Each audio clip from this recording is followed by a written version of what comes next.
Ang hirap sa inyo. Wala kayong nakikita kundi karapatang pantao ng mga sibilyan, ng mga rebelde. Bakit?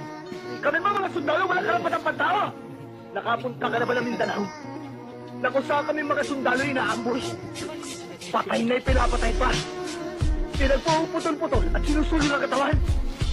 Nakakita ka na rin ba ng sundalo na tinuhog ng kawayan at ginawang paralig ng baboy? Ang hirap sa inyo mga human rights lawyers. Wala sa Kapag mga team tumutugma, leader. civilian o rebelde, Murag ang ranger. sinasabi nyo, kagagawa nito ng mga tarantado sundalo. Mga gago kasi. Guys, talbos muna yung ano Pero namin. pagka mga Walang sundalo kasi na, mga napapatay sa encounter, hindi pa kami nakakababa. anong sinasabi nyo? Mabuti nga sa kanila. Hindi lahat ng sundalo tarantado. Ang hirap Ito yung sa inyo. magiting Wala magsasaing. kayong kundi karapatang pantao ng mga sibilyan, ng mga rebelde. Private Bakit? kaguro. Kami ba mga sundalo wala karapatang pantao? Nakapunta ka na ba ng Mindanao? Na kung saan kami mga sundalo inaambush? Video ha. Meron na video ha.